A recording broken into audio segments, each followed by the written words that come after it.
2026 সালের বর্তমান পরিস্থিতি অনুযায়ী ইতালির আটকে থাকা পাসপোর্ট, ওয়ার্ক ভিসা এবং নতুন নুলস্তা, নুল্লা ওস্টা সংক্রান্ত সর্বশেষ আপডেটগুলো নিচে বিস্তারিত দেওয়া হলো। 1. আটকে থাকা পাসপোর্ট ও ওয়ার্ক ভিসা আপডেট। ঢাকাস্থ ইতালি দূতাবাস এবং ভিএফএস গ্লোবাল আটকে থাকা পাসপোর্ট জট কমানোর জন্য কাজ করছে।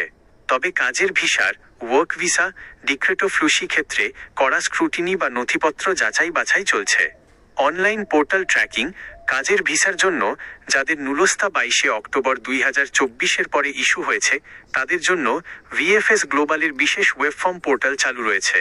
এই পোর্টালে সফলভাবে রেজিস্ট্রেশন করলে নুলস্তার 6 মাসের মেয়াদের বাধ্যবাধকতা সাময়িকভাবে স্থগিত সাসপেন্ড থাকে, যা বড় একটি স্বস্তি। পুরনো নুলস্তা 22 অক্টোবর 2024 আগের ইতালির ল ডিক্রি 145 অনুযায়ী এই তারিখের আগে নুলস্তাগুলো ইতালির ইমিগ্রেশন অথরিটি দ্বারা কড়া পুনর্নিরীক্ষণের রিভিউ আওতায় রয়েছে। এগুলো নিশ্চিত না হওয়া পর্যন্ত দূতাবাস ভিসা ইস্যু করছে না, যার কারণে অনেকের পাসপোর্ট দীর্ঘদিন আটকে রয়েছে। 2.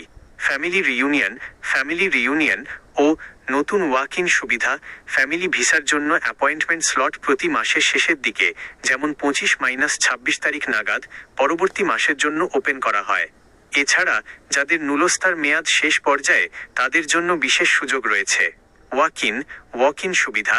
যদি আপনার ফ্যামিলি রিউনিয়ন নুলস্তার মেয়াদ 30 দিনের কম থাকে, অথবা আবেদনকারী যদি কোনো অপ্রাপ্তবয়স্ক মাইনর হয় যার মা বাবার ভিসার মেয়াদ শেষ হতে চলেছে, তবে তারা নির্দিষ্ট কিছু রবিবারে অ্যাপয়েন্টমেন্ট ছাড়াই সরাসরি সকাল 8:30 থেকে সকাল 8:30 থেকে সকাল 10:30 এর মধ্যে ঢাকা ভিএফএস সেন্টারে গিয়ে পাসপোর্ট জমা দিতে পারছেন। নুলস্তার মেয়াদ। সাধারণ নিয়ম অনুযায়ী ইস্যুর তারিখ থেকে 6 মাস পর্যন্ত নুলস্তার বৈধতা বিবেচনা করা হয়। 3. লিগ্যালাইজেশন বা সত্যায়ন প্রক্রিয়ায় বড় পরিবর্তন। আপনি যদি নতুন নুলস্তা বা ফ্যামিলি ভিসার জন্য কাগজপত্র রেডি করছেন, তবে মনে রাখবেন এখন আর আগের মতো ইতালিয়ান দূতাবাসে গিয়ে সরাসরি লিগ্যালাইজেশন করতে হয় না। নতুন নিয়ম। বাংলাদেশ সরকারের পাবলিক ডকুমেন্টগুলো এখন পররাষ্ট্র মন্ত্রণালয়ের মাইগভ ওয়েব পোর্টালের মাধ্যমে অ্যাপোস্টিল করাতে হয়।